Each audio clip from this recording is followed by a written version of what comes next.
الحمد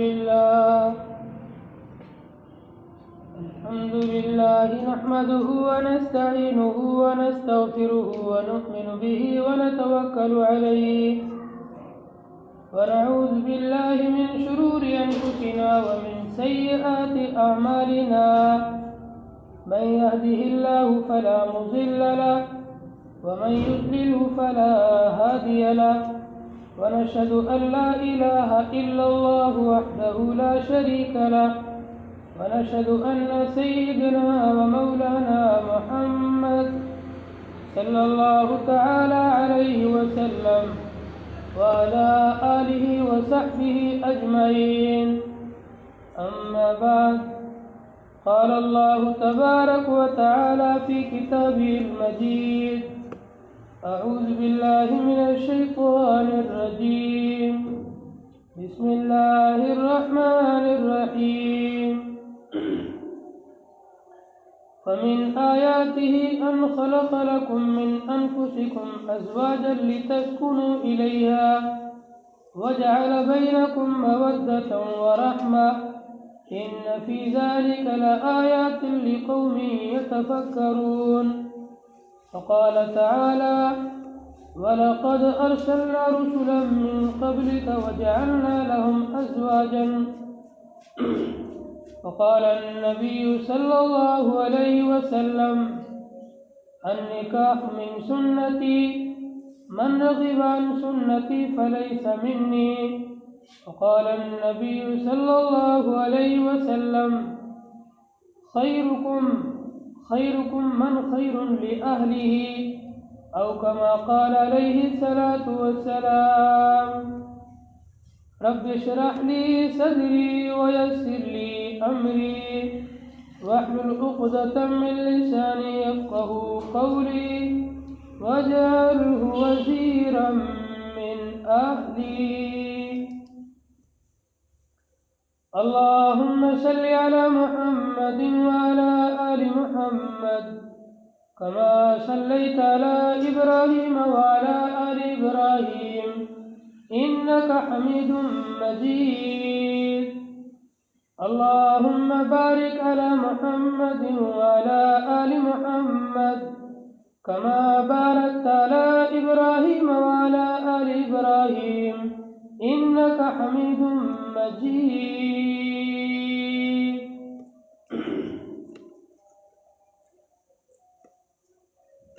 انتہائی قابل قدر سامعین، دینی اور اسلامی غیور بھائیوں، قرآن کریم کی 2 آیات مبارکہ اور ذخیرہ احادیث میں سے 3 حدیثیں پڑھی گئی ہیں. ان قرآن آیات اور احادیث کے اندر ازدواجی زندگی، میاں بیوی کے آپس کے سلوک، میاں بیوی کے آپس کے حقوق، اور ایک مرد کے لیے عورت کتنی بڑی نعمت ہے، اور ایک عورت کے لیے مرد اور شوہر یہ کتنی عظیم نعمت ہے. مذہب اسلام سے پہلے، شریعت محمدیہ سے پہلے جتنے بھی مذاہب تھے، ان تمام کے تمام مذاہب میں عورت کو کوئی حیثیت نہیں تھی. عورت کے ساتھ ظلم اور زیادتی کا سلوک اور برتاؤ کیا جاتا تھا، اور عورت کے کوئی حقوق نہیں سمجھتے تھے. کچھ لوگ تو یوں سمجھتے تھے کہ عورت تو جانور کی طرح ہے،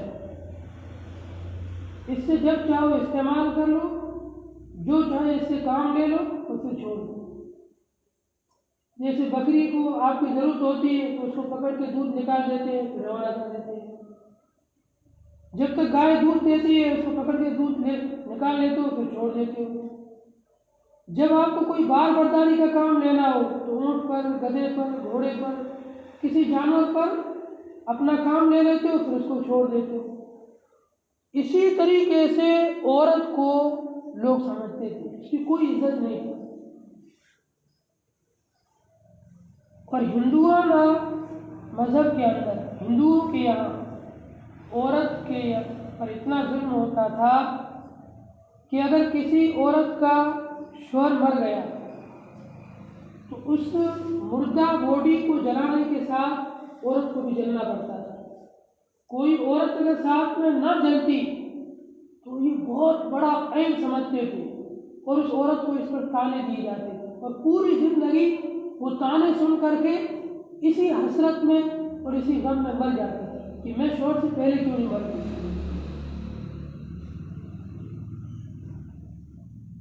خود عرب کے اندر نبی علیہ الصلوۃ والسلام کی تعلیمات سے پہلے، آپ علیہ الصلوۃ والسلام کو نبوت ملنے سے پہلے، آپ علیہ الصلوۃ والسلام کی شریعت کے آنے سے پہلے لوگ لڑکیوں کو زندہ درگور کرتے تھے۔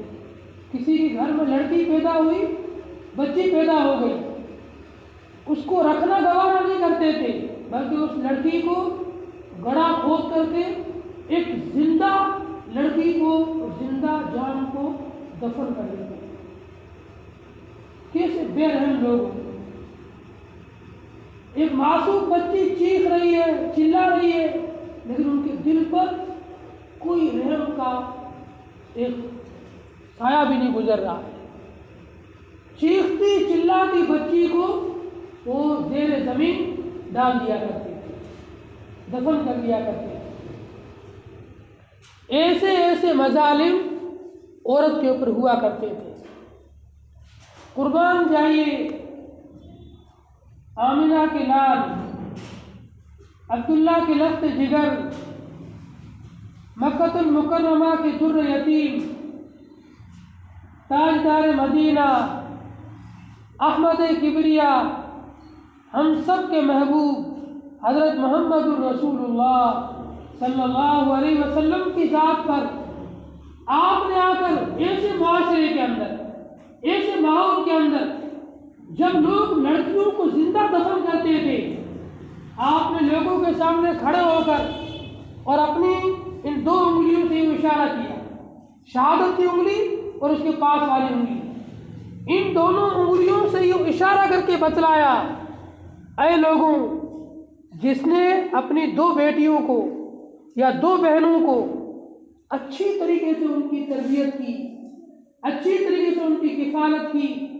اچھی طریقے سے ان کے ساتھ سلوک کیا، اچھا برتاؤ کیا، یہاں تک کہ وہ جوانی کی عمر کو پہنچ گئی، اچھا رشتہ تلاش کر کے ان کا نکاح کرا دیا، یہ اپنی لڑکیوں کی اچھی تربیت کرنے والا، اپنی بہنوں کی اچھی تربیت کرنے والا جنت میں میرے ساتھ اس طرح ہوگا جس طرح یہ دونوں انگلیاں پاس پاس میں ہیں۔ اس میں اور مجھ میں صرف ایک نبوت کا درجے کا فاصلہ ہوگا، میں نبی ہوں اس لیے تھوڑا اوپر ہوں گا، یہ نبی نہیں ہے اس لیے تھوڑا سا نیچے ہوگا، لیکن جنت میں اتنا مجھ سے قریب ہوگا۔ یہ عورت کو نبی نے آ کر کے اپنے تعلیمات کے ذریعے سے، اسلامی تعلیمات کے ذریعے سے، قرآنی تعلیمات کے ذریعے سے عزت بخشی اور فرمایا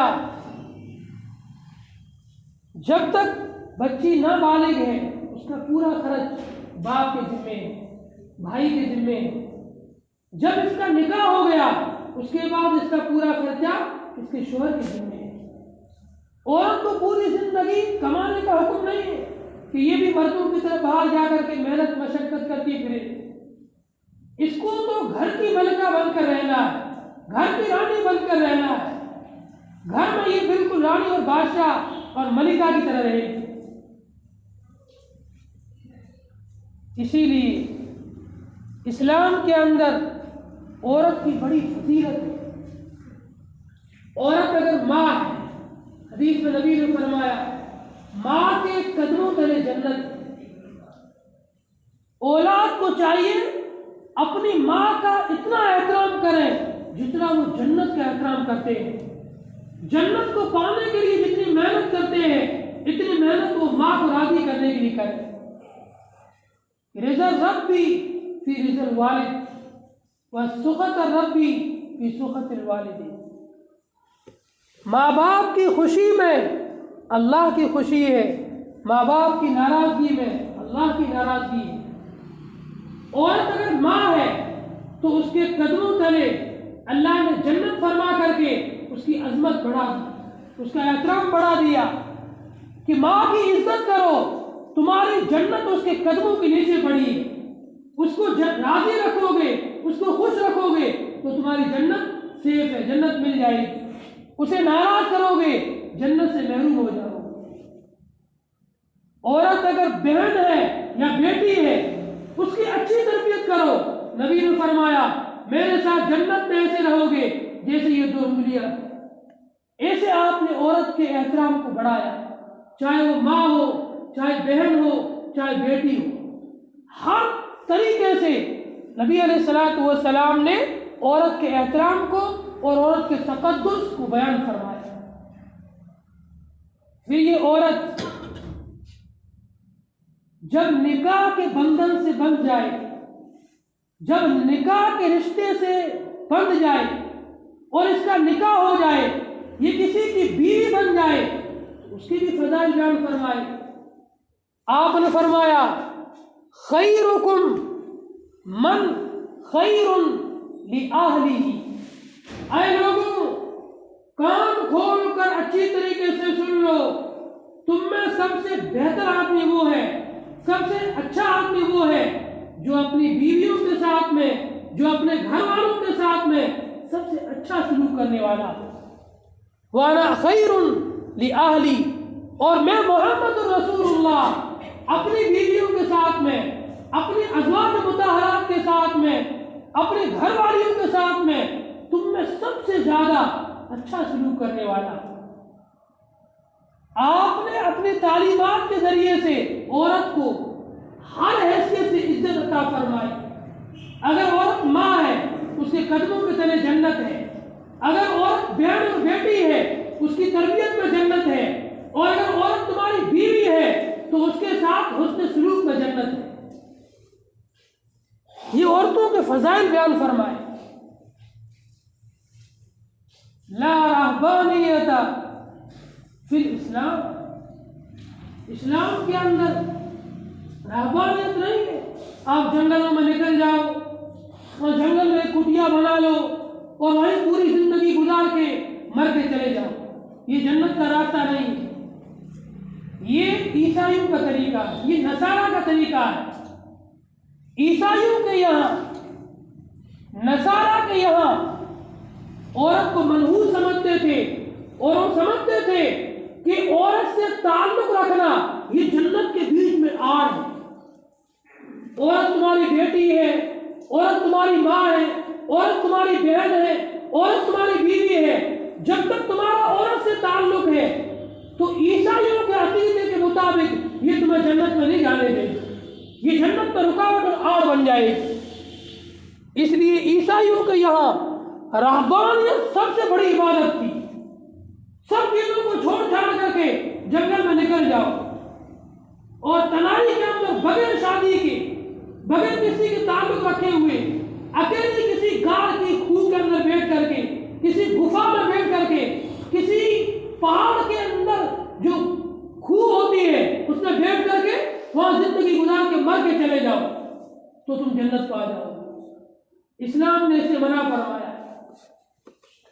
اسلام کہتا ہے انہی گلیوں میں، انہی کوچوں میں، انہی شہروں میں، انہی بازاروں میں اور ان لوگوں کے ساتھ رہ کر شادیاں کر کے عورتوں کو ساتھ رکھ کے تمہارے گھر میں بیوی بھی ہونی چاہیے، تمہارے گھر میں تمہاری ماں بھی ہوگی، تمہارے گھر میں تمہاری بہن بھی ہوگی، تمہارے گھر میں تمہاری بیٹی بھی ہوگی. ان سب کے حقوق ادا کر کے تم جنت پا سکتے ہو. یہ اسلام کی تعلیم ہے. اسلام کہتا ہے تم نکاح کرو. النکاح من سنتی من رغب عن سنتی فلیس منی.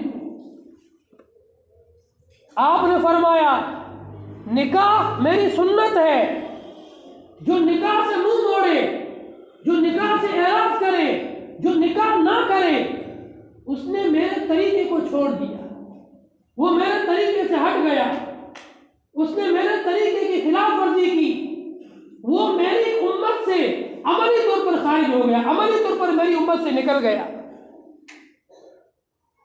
دوسری حدیث میں آپ نے ارشاد فرمایا النکاح نصف الایمان، نکاح آدھا ایمان ہے۔ جب تک کسی جوان کی شادی نہ ہو جائے اس کا ایمان ابھی ادھورا ہے، اس کے ہر عمل پر اسے جو ثواب ملے گا وہ کم ملے گا۔ جب اسی جوان کی شادی ہو گئی اب اس کا ایمان مکمل ہو گیا، اب اس کے ہر عمل کے اوپر اسے جو ثواب ملے گا یہ مکمل ثواب ملے گا۔ ایک شادی شدہ جوان، ایک غیر شادی شدہ جوان، دونوں بیٹھ کر کے تسبیح پڑھے، جو غیر شدہ شادی کو تسبیح پڑھنے کا ثواب ملے گا، شادی شدہ جوان کو اس سے ڈبل ثواب ملے گا۔ ایک غیر شادی شدہ جوان اور ایک شادی شدہ جوان، یہ دونوں نماز پڑھنے کے لیے آئے، شادی شدہ جوان کو اس غیر شادی شدہ سے ڈبل ثواب ملے گا، اس کا ایمان مکمل ہو چکا ہے۔ نکاح اسلام کا ایک حصہ ہے، اسلام کا ایک عظیم رکن ہے، ایک عظیم عبادت ہے۔ اس عبادت کے ذریعے سے انسان کا ایمان مکمل ہوتا ہے۔ اس میں کیا لوجک ہے، کیا حکمت ہے؟ نکاح کی وجہ سے انسان کا ایمان مکمل کیوں ہوتا ہے؟ اس کی وجہ یہ ہے کہ جب تک انسان کا نکاح نہ ہو اس کے اندر کی جو خواہشات ہیں، انسان کے اندر اللہ نے خواہشات رکھی ہے، اور یہ کوئی بری چیز نہیں ہے، یہ اچھی چیز ہے، ہونی چاہیے۔ کسی میں کمزوری ہے نہیں ہے تو اپنا علاج کرائے، وہ یہ اللہ کی دی ہوئی ایک عظیم نعمت ہے، خواہشات کا ہونا اور اس کے اندر اس قوت اور پاور کا ہونا۔ اب اس جنسی خواہش کا ہونا یہ ایک اللہ کی طرف سے ایک عظیم نعمت ہے، لیکن اس نعمت کو پورا کرنے کا بھی اللہ نے حلال طریقہ دیا ہے، نکاح۔ جب تک یہ حلال طریقہ نہیں اپناؤ گے تب تک تمہارا ایمان ادھورا ہے۔ جب اس حلال طریقے کو اپنا لو گے اب تمہارا ایمان سیف ہو گیا۔ جو تمہارے اندر اللہ کی ایک عظیم نعمت ہے، اس نعمت کو استعمال کرنے کا تمہیں حلال راستہ مل گیا، حلال طریقہ مل گیا۔ اب تمہیں حرام کے اندر منہ مارنے کی ضرورت نہیں ہے، حلال طریقے سے اللہ نے جو تمہیں راستہ دیا ہے اس راستے سے اس نعمت سے فائدہ اٹھاؤ۔ اس لیے نکاح یہ ایمان کی تکمیل کا ذریعہ ہے۔ النکاح نصف الایمان، نکاح آدھا ایمان ہے۔ حضرت علی رضی اللہ تعالیٰ عنہ فرماتے ہیں کہ مجھے میرے محبوب جناب مدنی کریم صلی اللہ علیہ وسلم نے 5 چیزوں کی وصیت فرمائی۔ سب سے پہلی چیز اقیموا الصلاۃ قبل ان تفوتوا، نماز کا جیسے ہی وقت ہو فوراً ادا کر لو، کہیں ایسا نہ ہو کہ سستی کی وجہ سے، غفلت کی وجہ سے تمہاری نماز چلی جائے۔ سب سے پہلی وصیت، سب سے پہلا کام، نماز کا جیسے ہی ٹائم ہو اول فرصت میں، اول وقت میں جماعت کے ساتھ آپ نماز پڑھ لیں۔ دوسرا کام توبوا قبل ان تموتوا، آپ کی دوسری نصیحت، آپ کی دوسری وصیت حضرت علی کو، اے علی موت سے پہلے پہلے توبہ کر، توبہ میں دیری نہیں کرنی، کیا پتہ کب موت آ جائے کوئی بھروسہ نہیں ہے، ہر وقت انسان توبہ کرتا رہے۔ نبی علیہ الصلوۃ والسلام ایک ایک دن میں 50 مرتبہ توبہ کیا کرتے تھے۔ تیسرا کام قرضے کی ادائیگی میں جلدی کرو، استطاعت کے باوجود آپ کے پاس حیثیت ہے اس کے باوجود آپ ٹال مٹول کر رہے ہو، یہ مناسب نہیں۔ تیسری وصیت، اگر آپ کے اوپر کسی کا قرض ہے تو اس قرض کو جلد ادا کرنے کی فکر کرو۔ چوتھا کام، جب کسی کا انتقال ہو جائے تو اس کے کفن دفن میں جلدی کرو۔ کسی آدمی کا انتقال ہو گیا، اس کا بیٹا امریکہ میں ہے، اب وہ فلائٹ کا ٹکٹ بنوائے گا، کیا پتا فلائٹ میں ٹکٹ آج کل کا ملے نہ ملے، اب 3 دن تک ماں کی لاش کو، باپ کی لاش کو وہ پنیوں میں پیک کر کے کیمیکل لگا کے رکھ دیتے ہیں۔ یہ مناسب طریقہ نہیں ہے، یہ ٹھیک طریقہ نہیں ہے، آپ صلی اللہ علیہ وسلم کی تعلیمات کے خلاف ہے۔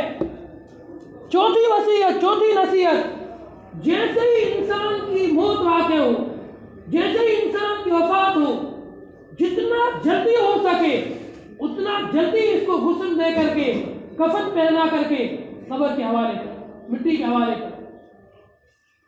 اور پانچویں نصیحت، پانچویں وصیت، آپ نے فرمایا جب کسی جوان لڑکے اور جوان لڑکی کا مناسب رشتہ مل جائے تو اس کے نکاح میں دیر نہ کرو، فوراً اس کا نکاح کرا دو۔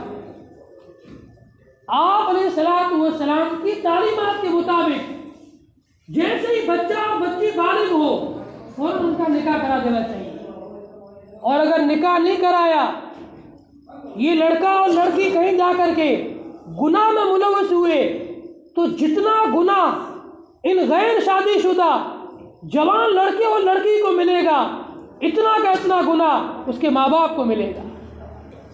انہوں نے نکاح میں دیری کیوں کی؟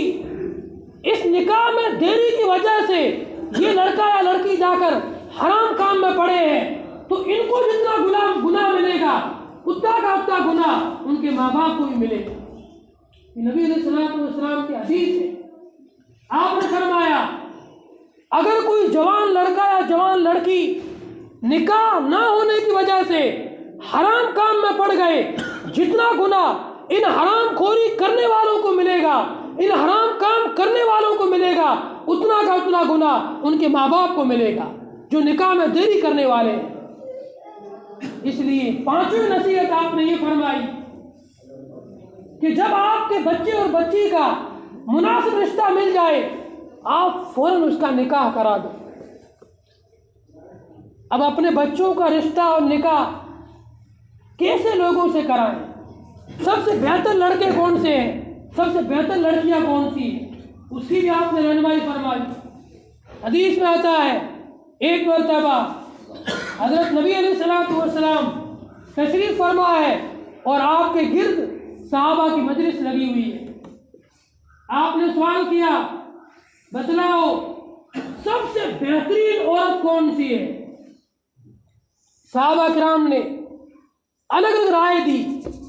اس مجلس کے اندر حضرت علی رضی اللہ تعالیٰ عنہ بھی بیٹھے ہوئے تھے، اور وہ مجلس سے اٹھ کر اپنے گھر کسی کام سے گئے اور وہاں جا کر حضرت فاطمہ سے پوچھا کہ نبی علیہ الصلوۃ والسلام کی مجلس میں، آپ کی محفل میں ایک مسئلہ چھڑا ہوا ہے کہ دنیا کی سب سے بہترین عورت کون سی ہے؟ حضرت فاطمہ نے بتلایا، میں بتلاؤں کہ ضرور بتاؤ۔ حضرت فاطمہ نے کہا دنیا کے سب سے بہترین عورت وہ ہے جس کو کوئی غیر مرد دیکھ نہ سکے اور وہ عورت کسی غیر مرد کو نہ دیکھے۔ یہ عورت کسی غیر مرد کو نہ دیکھے اور کوئی غیر مرد اس عورت کو نہ دیکھے، اتنے پردے میں رہنے والی ہوں، اتنے اپنے آپ کو جو ہے چھپا کے رکھنے والی ہوں، اتنے اپنے آپ کو گھر میں رکھنے والی ہوں، یہ عورت دنیا کی سب سے بہترین عورت ہے۔ حضرت علی رضی اللہ تعالیٰ عنہ واپس محفل میں آئے اور آپ صلی اللہ علیہ وسلم سے عرض کیا، یا رسول اللہ، میں اس سوال کا جواب حضرت فاطمہ سے پوچھ کے آیا ہوں، اگر آپ کی اجازت ہو تو میں اس کا جواب دوں۔ آپ نے فرمایا بتلائیے۔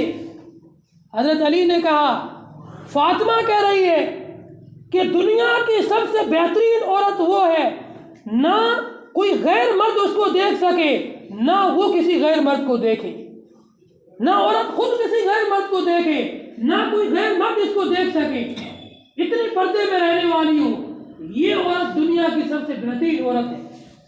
آپ نے فرمایا الفاطمۃ بضعۃ منی، فاطمہ تو میرے جگر کا ٹکڑا ہے، فاطمہ تو میرے بدن کا ایک حصہ ہے، فاطمہ تو میرے جگر کا ٹکڑا ہے۔ پھر آپ نے اتنی ساری دعائیں دی فاطمہ بن علی کو، اور آپ نے فرمایا بالکل ٹھیک بات ہے، سب سے بہترین عورت وہ ہے جس کے اندر یہ حیا والی صفت ہو، جس کے اندر یہ شرم والی صفت ہو، جس کے اندر یہ پردے والی صفت ہو۔